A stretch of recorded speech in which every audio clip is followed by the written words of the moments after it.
ഇന്ന് തന്നെ ഡൗൺലോഡ് ചെയ്യൂ. കാണൂ നിങ്ങളുടെ ഫേവറേറ്റ് ഷോസ്. എന്താമ്മേ? ഒന്നുമില്ല. നാളെ ഓപ്പറേഷൻ കഴിഞ്ഞ് നിന്നെ ഇതുപോലെ കാണാൻ ഞാൻ തിരിച്ചു വന്നില്ലെങ്കിലോ?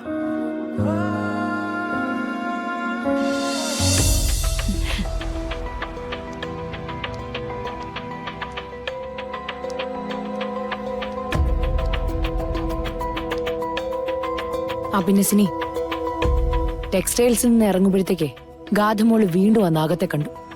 എന്നിട്ട് മറ്റാരും അത് കണ്ടില്ല, അവള് മാത്രമേ അത് കണ്ടുള്ളൂ. ഗാഥ മാഡം നാഗങ്ങളെ നിന്ദിച്ചതുകൊണ്ടാ അങ്ങനെയൊക്കെ സംഭവിച്ചത്. വീണ്ടും ഒരിക്കൽ കൂടി അങ്ങനെയൊക്കെ സംഭവിച്ചപ്പോ മനസ്സ് വല്ലാണ്ട് പേടിച്ചുപോയി. ഇനി ഗാഥ എത്ര നിർബന്ധം പറഞ്ഞാലും വാശി കാണിച്ചാലും ശരി, ഇനിയുള്ള ചടങ്ങുകളിലെല്ലാം ഗാഥയ്ക്ക് പകരം കൃഷ്ണ തന്നെയാ നിൽക്കേണ്ടത്. അത് മതി മാം. എല്ലാ ചടങ്ങിലും കൃഷ്ണ തന്നെ നിൽക്കട്ടെ. നമ്മൾ തീരുമാനിച്ച അനുസരിച്ച് താലികെട്ട് കഴിഞ്ഞാ കൃഷ്ണയ്ക്ക് പകരം ഗാഥയ്ക്ക് നവീന്റെ ഭാര്യയാകാലോ. എത്രയും പെട്ടെന്ന് ഇതൊന്ന് തീർന്നാ മതിയായിരുന്നു. ഈശ്വര, എല്ലാം വ്യക്തമായി. കൃഷ്ണമോളെയാണ് ഇത്രയും കാലം ഞങ്ങൾ തേടി നടന്നിരുന്നത്. അവളാണ് കളരിക്കിലെ നാഗശാപം തീർക്കാനുള്ള പെൺകുട്ടി. അവൾ തന്നെയാണ് നവീന്റെ ഭാര്യയാകേണ്ടതും.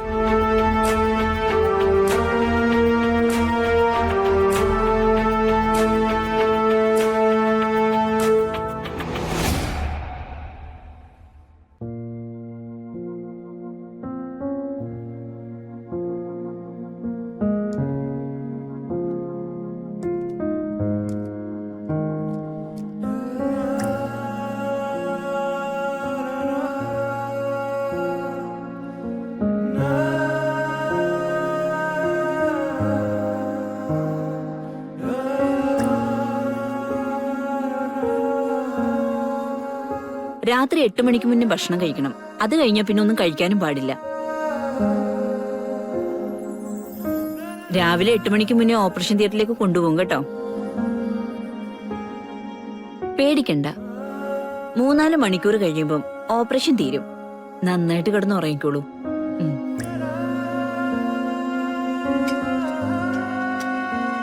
ഈ മരുന്ന് ഭക്ഷണം കഴിഞ്ഞിട്ട് കൊടുക്കണം കേട്ടോ.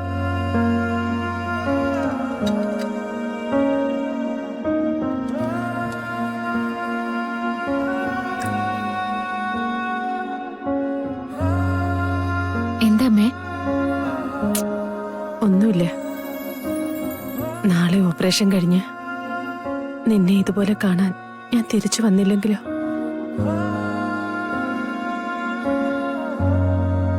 എന്തിനാ ഇപ്പൊ ഇങ്ങനെയൊക്കെ ചിന്തിക്കുന്നെ? ഒരു ദിവസം ഈ ഹോസ്പിറ്റലില് എത്ര ഓപ്പറേഷൻ നടക്കുന്നുണ്ടെന്ന് അറിയാവോ? അമ്മ ഐസിയുൽ ഒരിക്കൽ കിടന്നതല്ലേ. അവിടെയെല്ലാം ഓപ്പറേഷൻ കഴിഞ്ഞ് വരുന്നവരില്ലേ? ഈ ദിവസങ്ങൾക്കിടയില് എത്ര പേരെ ഞാൻ കണ്ടതാണെന്നറിയോ? ഓപ്പറേഷനൊക്കെ കഴിഞ്ഞ് ചിരിച്ചും കൈവീശൊക്കെ പോകുന്നവരെ. അതുപോലെ തന്നെ കുറച്ചു ദിവസം കഴിയുമ്പോ നമ്മൾ ഇവിടുന്ന് സന്തോഷത്തോടെ യാത്ര പറഞ്ഞിട്ട് പോവും. ഞാനേ ദൈവത്തിനോട് ഒരു കാര്യമല്ലേ ചോദിക്കാറുള്ളൂ, എന്റെ അമ്മയ്ക്ക് ഒന്നും വരുത്തല്ലേ എന്ന്. അപ്പൊ പിന്നെ ദൈവം നമ്മളെ കൈവിടുവോ? എനിക്ക് വേറെ ആരുമില്ലെന്ന് ദൈവത്തിന് അറിയില്ലേ? വിഷമിക്കാൻ പാടില്ല, പ്രാർത്ഥിക്കണം. ഭക്ഷണം കഴിച്ചിട്ട് സമാധാനമായിട്ട് കിടന്നുറങ്ങണം. നാളെ മുതലേ അമ്മ ഒരു നല്ല ജീവിതത്തിലേക്ക് ചൂടുവെക്കാൻ പോവാ. നല്ല കുട്ടിയാവില്ലേ അമ്മേ?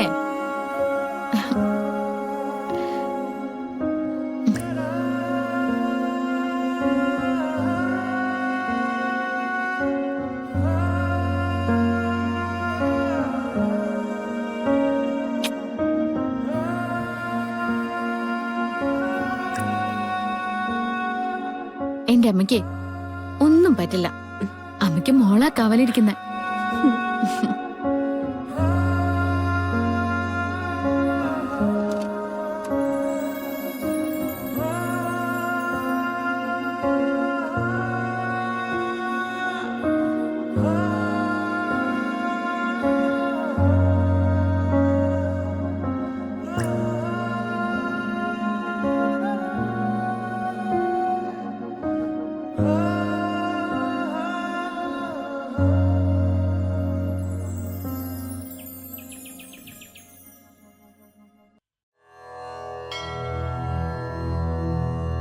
ഈശ്വര, കാത്തിരിപ്പിനൊടുവിൽ കളരിക്കൽ കുടുംബത്തിന്റെ രക്ഷകയെ അങ്ങ് അയച്ചു തന്നു.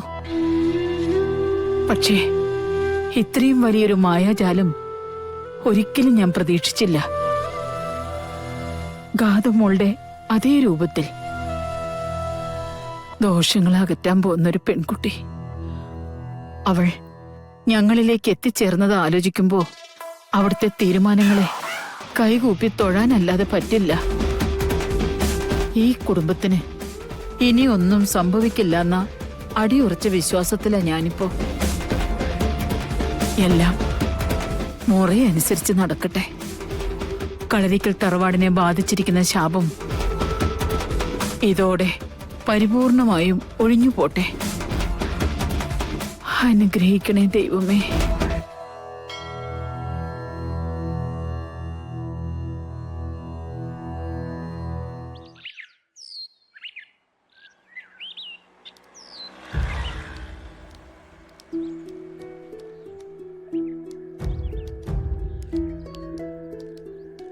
ഗോപാല, എടാ ഗോപാല, കാണുന്നില്ലല്ലോ.